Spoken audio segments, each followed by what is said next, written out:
अस्सलाम वालेकुम। इस वीडियो में हम देखेंगे अपना नेक्स्ट टॉपिक रिग्रेशन के हम टाइप्स पढ़ रहे थे। तो लास्ट हमने मल्टीवेरिएट देखी थी, अब हम पढ़ेंगे लॉजिस्टिक रिग्रेशन। पीछे हम जो जितने भी टाइप्स करके आए हैं वो हमारी पॉलिनोमियल कह रही हूँ, इक्वेशन ऑफ लाइन के से हम स्टार्ट लेते थे और आगे उसको सॉल्व करते थे। ठीक है, अब ये थोड़ा सा डिफरेंट है। ये एक्चुअली यूज़ होती है क्लासिफिकेशन के लिए, लेकिन ये जिस तरह से सॉल्व हो रही है, ये सब कुछ इसके फॉर्मूलाज बने, ये रिग्रेशन की टाइप्स के अंदर फॉल करता है। ये नॉन लीनियर होता है। लीनियर होता तो हम लोग वैसे ही वो लाइन वाली इक्वेशन के थ्रू कर लेते हैं, बट ये नॉन लीनियर है।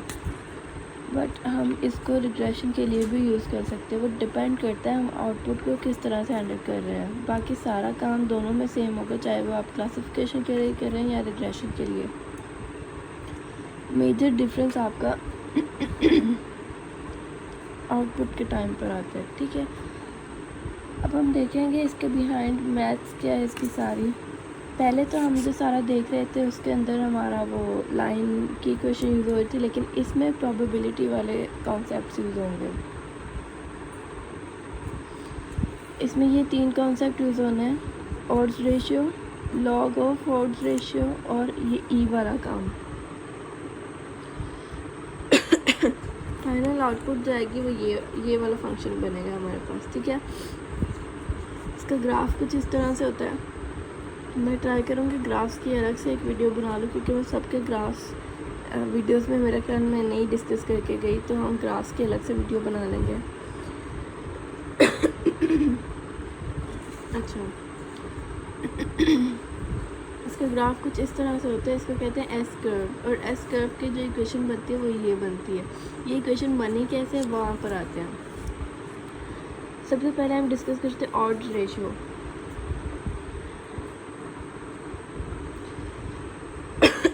ऑड्स रेशियो का जो कॉन्सेप्ट होता है, it is just like probability. Probability की तरह इस तरह के प्रोबेबिलिटी का क्या फॉर्मूला होता है कि something is going to happen divided by everything that could happen. किसी भी चीज़ की प्रोबेबिलिटी जो होती है वो मतलब उसका जो टोटल टाइम, जैसे कॉइन टॉस है, कॉइन टॉस हम या क्या लोग जो भी चांस ऑफ अकरेंस है ना, आप इसी से याद रख लो। Something is going to happen और divided by everything that could happen. और ऑड्स रेशियो में क्या होता है, किसी भी चीज़ के होने के चांस डिवाइडेड बाय किसी भी चीज़ के ना होने के चांसेस। ठीक है, मतलब कि ये भी प्रोबेबिलिटी है, ये भी प्रोबेबिलिटी है, लेकिन ये किस चीज़ की प्रोबेबिलिटी, किसी चीज़ के होने के की प्रोबेबिलिटी, और ये है किसी चीज़ के ना होने की प्रोबेबिलिटी। आगे हम फॉर्मूला में देखेंगे कैसे आता है, एग्जांपल भी देखते हैं यहाँ पे। तो chance of occurrence divided by chance of no occurrence, इसको कहते हैं ऑड्स रेशियो। अच्छा, ऑड्स रेशियो अगेंस्ट विनिंग मतलब चांस ऑफ नो अकरेंस। अगर हम इसकी एग्जांपल देखें तो हमारे पास क्या है, probability of winning for example है, मतलब विन टोटल राउंड्स जो है हमारे पास, मतलब एक बास्केट पड़ी है और उसमें हमने बॉल फेंकनी है, और हमारे पास टोटल 10 टाइम्स हम फेंक सकते हैं बॉल। उसमें से अब चांस ऑफ विन कितना है हमारे पास, वो फॉर एग्जांपल हमारे पास है 4।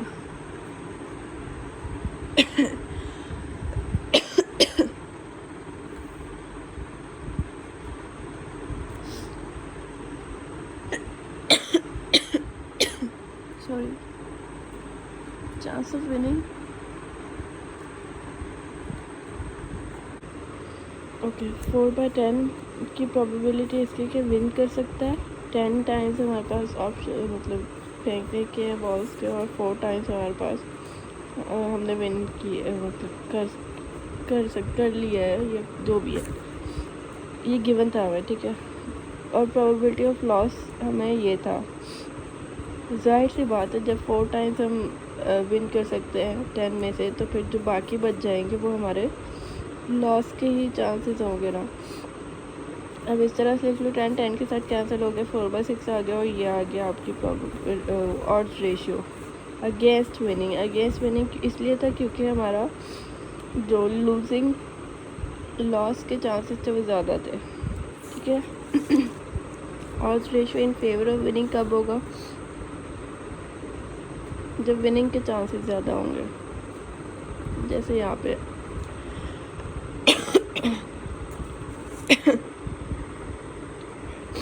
तो इस तरह से है। ये आई होप ये वाला कॉन्सेप्ट आपके समझ में आ गया होगा। अगर हम इसको स्केल के ऊपर देखें तो इस वाले का स्केल बनाया हुआ है, मतलब स्केल पूरा 0 1 2 3 4 5 6 7 8, मतलब ये जो स्केल है ये बता रहा है कि इतने टर्न्स हैं इसके पास बॉल फेंकने के। मैं इसके लिए बता रही हूँ 100 टर्न्स हैं इसके पास, अप टू 100 किया हुआ मैंने। जैसे उसको विजुअलाइज करके दिखाया है कि हमारे पास विनिंग रेशियो जो इतनी है प्रोबेबिलिटी, मतलब 4 से लेकर 100 तक की, और लूजिंग की है 0 से लेकर 4 तक की। अगर लूजिंग की होगी तो वो क्या होगा? ऑड्स रेशियो अगेंस्ट विनिंग, और अगर विनिंग की होगी तो odds ratio in favour of winning. ठीक है, ये कॉन्सेप्ट आई होप आपको समझ में आ गया होगा। ऑड्स रेशियो की रेंज जो होती है वो 0 से लेकर इन्फिनिटी तक की होती है।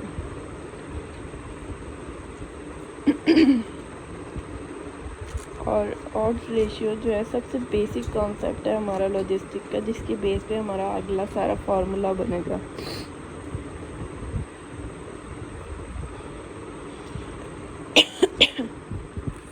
इसका मेन फार्मूला ये बनता है। अब ये फार्मूला बना कैसे? किसी भी चीज़ के विन करने की प्रोबेबिलिटी को हमने कह दिया P है, वो P से डिनोट कर दिया, और किसी भी चीज़ के लॉस की प्रोबेबिलिटी, मतलब अगेंस्ट विनिंग की प्रोबेबिलिटी जो होगी, अगर आप ऐसे देखें या तो आपके वैल्यू गिवन होगी। अगर आप इसका दूसरा पर्सपेक्टिव देखें तो अगर विनिंग का हमें पता है, टोटल हमें पता है, तो हम हारने की भी प्रोबेबिलिटी निकाल सकते हैं ना। ऑब्वियसली जो जितना विनिंग है उसको हम टोटल में से माइनस कर दें तो वो हमारी हारने की प्रोबेबिलिटी होगी। और प्रोबेबिलिटी कितनी होती है टोटल? अगर जनरल देखा जाए तो वो 1 होती है। तो 1 में से जब हम विनिंग प्रोबेबिलिटी को माइनस कर देंगे तो हमारे पास ऑड्स रेशियो अगेंस्ट, मतलब अगेंस्ट उसके आ जाएगी, सॉरी प्रोबेबिलिटी ऑफ लॉस क्या आ जाएगी।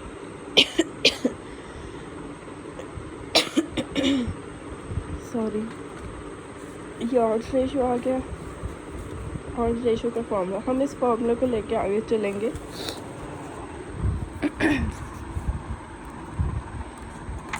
अब लॉग ऑफ ऑड्स रेशियो, हमने यहाँ पे 3 कॉन्सेप्ट की बात की थी कि हम करेंगे odds ratio, log of odds ratio और ई। ऑड्स रेशियो हमने देख लिया, अब लॉग ऑफ ऑड्स रेशियो पे आते हैं। सिंपली आप कह रहे होंगे कि लॉग ऑफ ऑड्स रेशियो हम इसी का लॉग ले ले तो लॉग ऑफ ऑड्स रेशियो बन जाएगा। बिल्कुल ऐसा ही है, लेकिन उससे पहले हम 2 चीज़ें देख लेते हैं। पहली बात ये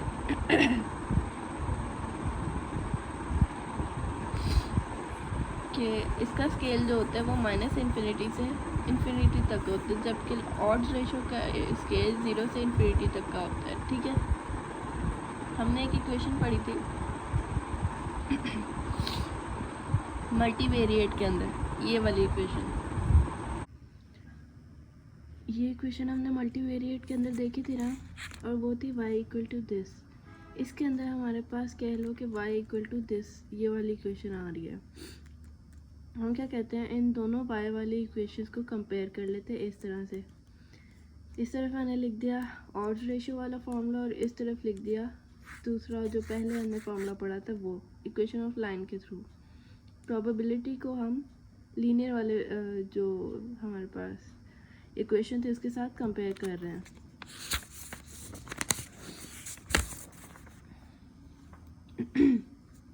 इसको हम ऐसे लिख सकते हैं कि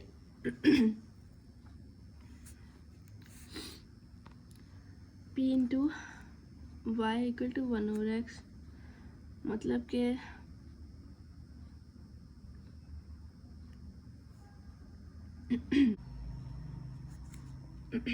इसका मतलब ये है कि y के 1 होने के चांसेस अपॉन ऑल एक्सेस जो कि हमारे राइट साइड पर है। मतलब हमारा जो इसका रिज़ल्ट होगा ना वो कैटेगरी फॉर्म में होगा, या तो 0 होगा या 1 होगा, जैसे इसको इवैल्यूएट करोगे ना जब हम फाइनल आउटपुट को, कि ये रिज़ल्ट हमें बता के रहे हैं या 0 होगा या 1 होगा, कैटेगरी फॉर्म में होगा। जैसे कि मैंने बताया आपको कि क्लासिफिकेशन के लिए यूज़ होता है, मेजर जो इसका यूज़ है। तो ये क्या कह रहा है कि y के 1 होने के चांसेस, 1 का क्या मतलब होता है ट्रू होने के चांसेस, मतलब पास, किसी के पास होने के चांसेस, विन करने के चांसेस। और जब हम 1 में से इसको माइनस करते हैं और नीचे वाला पार्ट क्या होता है, ये उसके हारने के चांसेस को बता रहा होता है। तो फिर इस राइट साइड के x वाली वैल्यूज़ की बेस पर y की 0 आने के चांसेस, तो ये मतलब इसको हमने इस तरह से लिख दिया है, ठीक है। अब हम इस वाली साइड को वो सिर्फ आपको समझाने के लिए लिखा था ये इस तरह से, ठीक है। अब वापस हम नॉर्मल फॉर्म में आ गए। इस साइड को अगर देखें तो इस साइड को हम इस तरह से लिख सकते हैं। इसमें जस्ट सिंपली ये किया हुआ है, आपने जो x वाले सारे इसके वैल्यूज़ थी उनको अलग कर लिया, अलग मैट्रिक्स बना लिया, और जो थीटास थे ना उनको अलग मैट्रिक्स बना लिया, और जो थीटास का मैट्रिक्स था उसका ट्रांसपोज ले लिया है। ट्रांसपोज क्या होता है, मतलब थीटास वाला जो था मैट्रिक्स वो ऐसे आना था, theta 0, theta 1, theta 2 up to theta n, ऐसे आना था ना। इसके साथ जब फिर हम इसको ऐड करते, सॉरी मल्टीप्लाई करते, तो हमारे पास वापस ये बन जाता। हमने सिंपली क्या किया है, इसका ट्रांसपोज ले लिया। जब ट्रांसपोज लेते हैं तो रोज़ जो होती हैं वो कॉलम्स में बन जाते हैं और कॉलम रोज़ में। इसकी रो पूरा का पूरा कॉलम बन गया है, ठीक है।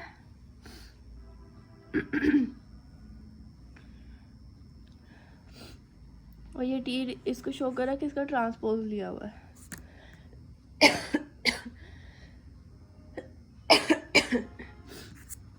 फॉर एग्ज़ाम्पल ये इसको हम नाम देते हैं कि ये हमारा थीटा का मैट्रिक्स है, और ये इसको हम नाम देते हैं कि ये हमारा एक्स का मैट्रिक्स है। इसको हमने इसके ये जो नाम दिए हैं इसको यूज़ करते हुए लिखा तो इस तरह से लिख लेंगे। थीटा वाली मैट्रिक्स का हमने ट्रांसपोज लिया, और एक्स वाली वैसे के वैसे इसके साथ जब मल्टीप्लाई होगी तो हमारे पास वापस ये बन जाएगा। यहाँ तक क्लियर है। अगर आगे है हमारे पास, फिर हम लेंगे टॉपिक क्या पढ़ रहे थे हम अब, log of odds ratio.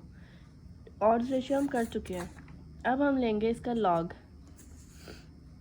Odds ratio वाली साइड कौन सी थी, ऑड्स रेशियो वाली साइड ये थी, ये साइड तो थी हमारी इस इक्वेशन की, ऑड्स रेशियो वाली साइड ये थी। तो हम ऑड्स रेशियो वाली साइड का लॉग लेंगे, लॉग लिया। अब उसके बाद हमने अगला स्टेप में क्या किया, ई को दोनों साइड्स पर हमने यूज़ किया। अब ई जब दोनों साइड्स पर आएगा तो दोनों साइड्स की वैल्यूज सॉरी पावर में चली जाएंगी, पावर में चलेगी। फिर क्या होगा कि लॉग जो होता है ई के साथ ये कैंसिल आउट हो जाता है, और बाकी वैल्यू वैसे की वैसी आ गई, और इस तरफ ई की पावर में ही रही वैल्यू। आगे क्या होगा, हमने ये जो डिवाइड हो रहा है इसको इस तरफ मल्टीप्लाई कर लिया। मल्टीप्लाई करने के बाद जब इस ई को अंदर मल्टीप्लाई किया तो ये आ गया, ठीक है। अब नेगेटिव वाली वैल्यू जो हम उसको राइट साइड पे ले जाके पॉजिटिव बना लेंगे। इसमें कॉमन क्या है, पी को हमने कॉमन ले लिया, और बाकी बनी 1 प्लस ई की power theta transpose x, okay. अब ये जो यहाँ मल्टीप्लाई हो रहा है पी के साथ, इसको इस पूरे सेक्शन को हम इस तरफ ले जाके डिवाइड कर लेंगे। और डिवाइड किया तो अब क्या करना है, हमें ये किसी तरह ऊपर वाला 1 करना है। 1 करने के लिए हम क्या करेंगे, नीचे वाले में से ये पूरी वाली वैल्यू का कॉमन ले लेंगे। जब ये कॉमन लेते हैं ना, इसमें से जब इस पूरे में से जब कॉमन लेंगे, इसमें से कॉमन ले ले तो पीछे बचा 1 आ गया। लेकिन इसमें से जब कॉमन लेंगे ना तो ये 1 डिवाइडेड बाय ये वाली वैल्यू आ जाएगी, ठीक है। फिर क्या होगा, हम ये जो अभी कॉमन लिया और बाहर हमने लिख दिया, ये अब इसके साथ कैंसिल हो जाएगा और ये ऊपर वाला 1 बच जाएगा। जब 1 बच गया तो अब यहाँ पर हमारे पास क्या बचा, 1/e की power theta transpose x plus 1। अब ये हम नीचे इसको नहीं रख सकते फर्दर ना, हम इसको क्या करेंगे, इन्वर्स ले लेंगे। जब इन्वर्स लेंगे तो ये इसकी पावर नेगेटिव में चली जाएगी और ये +1 हो गया। इसकी लोकेशन चेंज कर लो ताकि थोड़ा बेटर लगे दिखने में। 1/1 प्लस e की power theta minus theta transpose x, इस तरह से करके लिख लो, ठीक है। अब बस बचा क्या, फाइनल हमारे पास आंसर, इसको मैं लिख देती हूँ यहाँ पे, 1 प्लस e की power minus theta transpose x, ये हमारे पास आ गया फॉर्मूला। ओहो, ये p क्यों लिखते हैं ना, ऊपर 1 था, ठीक है। कहाँ गया ये, यही फार्मूला था जो मैंने कहा था हम बनाएंगे। ये है लॉजिस्टिक का मेन फार्मूला। अब इसके अंदर सवाल ये बनता है कि अब इसके अंदर हम थीटा कैसे पुट करें। तो अगर हम देखें, ये जो था ये हमने बनाया, ये कैसे बनाया था, ये बना था हमारा यहाँ पर थीटा ट्रांसपोज लिया हुआ था और एक्स, इसको वापस इसके ओरिजिनल उसमें ले जाते हैं। इससे पिछला स्टेप ये था और इससे पिछला स्टेप ये था। इसकी ओरिजिनल शेप तो ये थी ना, तो इसकी जो ओरिजिनल शेप थी हम वो इसमें पुट कर देंगे। ये थीटा ट्रांसपोज और एक्स माइनस बाहर रह गया और अंदर हमने इसकी जो ओरिजिनल स्टेट थी वो पुट कर दी। सिंपल, ये बना हमारा लॉजिस्टिक रिग्रेशन का फॉर्मूला। इस फार्मूला को यूज़ करते हुए मॉडल ख़ुद को ट्रेन करेगा। अभी हमने थीटास नहीं फाइंड किए, अभी जस्ट हमने फार्मूला बनाया है। ये उसी तरह का फार्मूला है जो कि हमने लीनियर के अंदर, हमारे पास क्या था, लीनियर के अंदर था थीटा 0 प्लस थीटा 1 x1 की पावर 1 फिर x2 की पावर 2, वो था लीनियर का फार्मूला। फिर हमने मल्टीवेरिएट पढ़ा सॉरी वो था पॉलिनोमियल का। फिर हमने मल्टीवेरिएट पढ़ा। मल्टीवेरिएट का फार्मूला ये था। जो बाद का सारा काम था वो थीटास फाइंड करने का था। तो फिर इस लॉजिस्टिक के अंदर जो इस लॉजिस्टिक का फार्मूला है वो ये है, ये शॉर्ट फॉर्म में लिखें तो ये है, ठीक है। अब बारी आती है थीटास फाइंड करने की। तो थीटास जो है उसको हम बाद में फाइंड करते हैं। हम पहले देखते हैं इसका जो आउटपुट आएगा ना, उस आउटपुट को हम किस तरह से हैंडल करेंगे कि वो क्लासिफिकेशन का रिजल्ट दे रहा है हमें। उसको बोलते हैं हम स्टेप क्वांटाइजर फंक्शन। स्टेप क्वांटाइजर फंक्शन क्या होता है, इसका आउटपुट में हमें क्या मिलेगा, पी की वैल्यू। स्टेप क्वांटाइजर फंक्शन हम खुद बना रहे होते हैं, इफ़ एल्स की कंडीशन लगा रहे होते हैं। सिंपल, कि अगर पी की value greater than equal to 0.5 है, अब ये हम इसका थ्रेशोल्ड वैल्यू खुद रख सकते होते हैं जो हमारे उसके आउटपुट के अकॉर्डिंग हो, बल्कि 0.5 से ग्रेटर होगा। 0.5 क्या है, 1 का हाफ। प्रोबेबिलिटी क्या होती है, टोटल 1 का हाफ होगा 0.5। अगर 0.5 से नीचे हुआ तो हम लूज़ करेंगे, अगर हम 0.5 से ऊपर स्कोर कर गए तो हम विन कर जाएंगे। तो ये उसका बता रहा है, ठीक है। इफ़ प्रोबेबिलिटी सॉरी ये जो लॉजिस्टिक है इसका आंसर 0.5 से ग्रेटर है तो y को 1 कर दो और 1 के साथ कंपेयर करके आप कुछ भी आउटपुट शो कर लो। जैसा कि ये अगर 1 मीन्स पास है और 0 मीन्स फेल है, एज y इक्वल टू 0। इस तरह से ये जो स्टेप क्वांटाइजर फंक्शन है ना, ये इस लॉजिस्टिक रिग्रेशन वाले एल्गोरिदम को क्लासिफिकेशन बना देता है। क्लासिफिकेशन के लिए इस तरह से यूज़ होता है ये, क्योंकि क्लासिफिकेशन में क्या होता है, आपका जो रिज़ल्ट होता है कैटेगरी फॉर्म में होता है, ओके। अब मसला आता है वापस हम थीटास के ऊपर। थीटास कैसे फाइंड करें इसके, तो थीटास फाइंड करने के हमने नाम तो 2 के देखे हैं, 2 मेथड्स के, लेकिन हमने अभी तक सिर्फ एक ही मेथड पढ़ा है, ग्रेडियंट डिसेंट। तो हम अगली वीडियो में, अब इसकी सेपरेट वीडियो बनेगी क्योंकि ये भी लेंथी टॉपिक है, तो अगले वीडियो में हम देखेंगे ग्रेडियंट डिसेंट क्या होता है और उसका पूरा प्रोसीजर क्या होता है। आपने ये नहीं भूलना कि आपको अगर ग्रेडियंट डिसेंट की वैल्यूज़ गिवन है, उसके थ्रू थीटास फाइंड करके दिए हुए हैं, और आपको कहें कि लॉजिस्टिक के थ्रू आप आंसर्स निकालो, तो आप ग्रेडियंट डिसेंट खुद एक बहुत लंबा उसका एल्गोरिदम बन जाता है। तो आपने नहीं भूलना कि ग्रेडियंट डिसेंट के थीटास कहाँ पर यूज़ हो रहे थे, वो यूज़ हो रहे थे लॉजिस्टिक के फॉर्मूला के अंदर। ठीक है, तो आपने इसमें पुट करके आंसर्स निकालने हैं। अच्छा, ई की वैल्यू कैसे निकलती है वो भी बता दूं आपको। ई की वैल्यू निकलती है शिफ्ट, ये ई पे लिखा होगा लॉग वाले के ऊपर ये, और यहाँ पर आप कोई वैल्यू दो 9.25 फॉर एग्जांपल, इस तरह से ये वैल्यू निकलती है। ठीक है, तो अगली वीडियो में हम देखेंगे अब ग्रेडियंट डिसेंट। तो अगली वीडियो तक के लिए अल्लाह हाफिज़।